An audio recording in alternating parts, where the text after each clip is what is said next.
തമിഴ്നാട് രാഷ്ട്രീയം എക്കാലവും ഇന്ത്യയിലെ മറ്റ് സംസ്ഥാനങ്ങളിൽ നിന്ന് വേറിട്ട് നിർത്തുന്നത് അവിടുത്തെ ശക്തമായ ദ്രാവിഡ പ്രത്യയശാസ്ത്ര അടിത്തറയും വൈകാരികമായ വോട്ടിംഗ് രീതികളും കാരണമാണ്.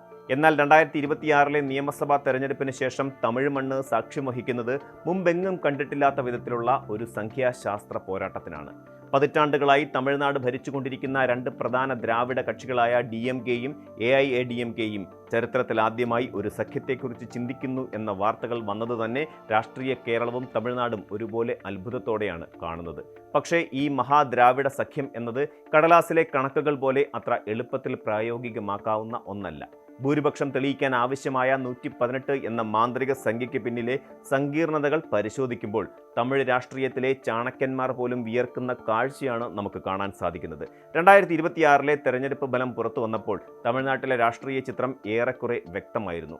DMK സഖ്യം 73 സീറ്റുകളും AIADMK സഖ്യം 53 സീറ്റുകളും നേടി.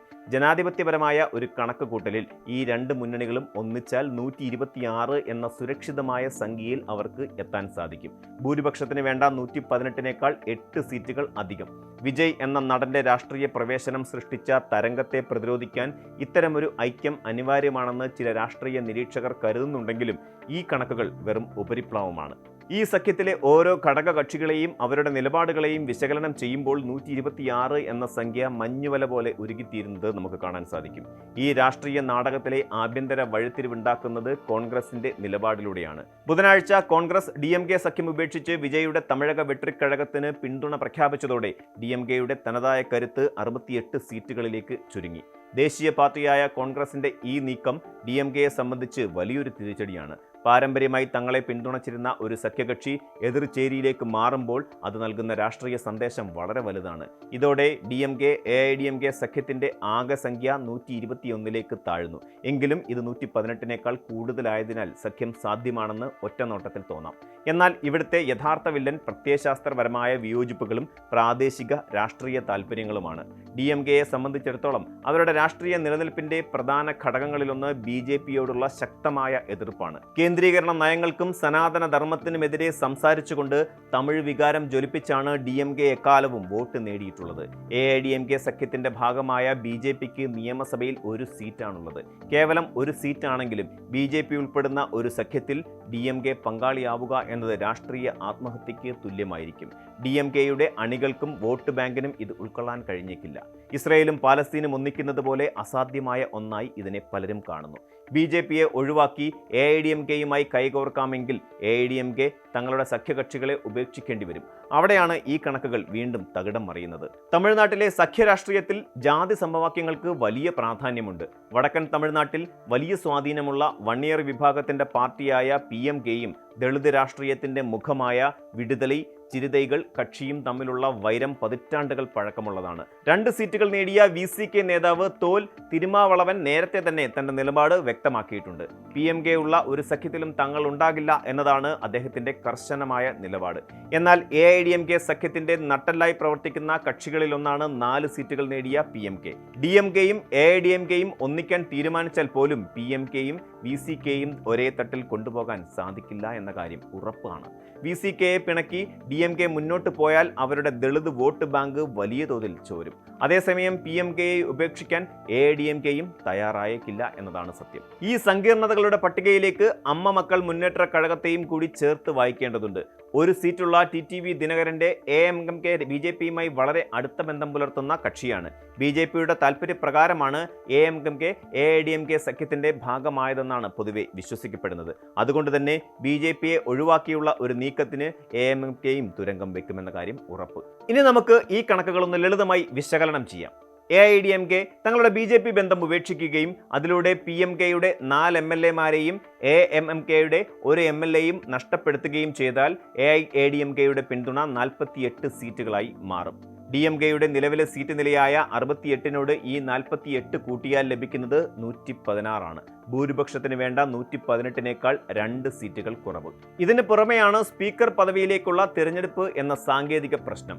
സർക്കാർ രൂപീകരിച്ചു കഴിഞ്ഞാൽ ഭരണപക്ഷത്തു നിന്ന് ഒരാൾ സ്പീക്കർ ആകണം.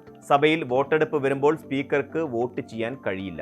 അതോടെ സഖ്യത്തിന്റെ ഫലപ്രദമായ വോട്ടിംഗ് കരുത്ത് 115ആയി വീണ്ടും കുറയും. ചുരുക്കത്തിൽ രാഷ്ട്രീയമായ എല്ലാ ഒത്തുതീർപ്പുകൾക്കും 2 ദ്രാവിഡ കക്ഷികളും പാർട്ടികളും തയ്യാറായാൽ പോലും നിയമസഭയിൽ ഭൂരിപക്ഷം തെളിയിക്കുക എന്നത് അവർക്ക് ബാലികേറ മലയായിരിക്കും. നിലവിലെ രാഷ്ട്രീയ പ്രതിസന്ധി കണക്കിലെടുത്ത് AIADMK തങ്ങളുടെ 20 MLA-മാരെ പുതുച്ചേരിയിലെ ഒരു റിസോർട്ടിലേക്ക് മാറ്റിയിരിക്കുകയാണ്. MLA-മാരെ മറുചേരി ചാടിക്കാതിരിക്കാനുള്ള ഈ പഴയ തന്ത്രം തമിഴ് രാഷ്ട്രീയത്തിൽ ഇപ്പോഴും പ്രസക്തമാണെന്ന് ഇത് തെളിയിക്കുകയാണ്. അതേസമയം തമിഴ്നാട് മുഖ്യമന്ത്രിയും DMK അധ്യക്ഷനുമായ MK സ്റ്റാലിൻ സ്വീകരിച്ചിരിക്കുന്ന നിലപാട് വളരെ കൗതുകകരമാണ്. AIADMK-യുമായി ഇപ്പോൾ ഒരു സഖ്യത്തിനില്ലെന്ന് വ്യക്തമാക്കിയ അദ്ദേഹം വിജയ്ക്ക് സർക്കാർ രൂപീകരിക്കാൻ ഒരവസരം നൽകാൻ തയ്യാറാണെന്ന സൂചനയാണ് നൽകിയിരിക്കുന്നത്.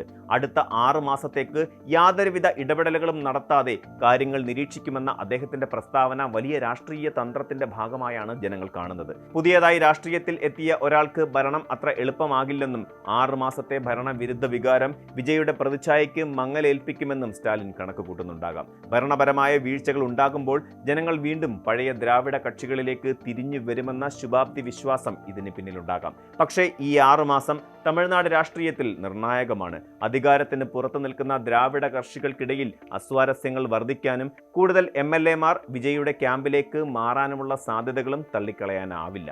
തമിഴ്നാട്ടിലെ നിലവിലെ രാഷ്ട്രീയ സാഹചര്യം ഒരു മുൾമുനയിലാണ് നിൽക്കുന്നത്. 118 എന്ന സംഖ്യ വെറുമൊരു കണക്കല്ല, മറിച്ച് തമിഴ് ജനതയുടെ രാഷ്ട്രീയ ബോധത്തിന്റെയും പ്രാദേശിക താൽപ്പര്യങ്ങളുടെയും സങ്കീർണമായ മിശ്രിതമാണ്.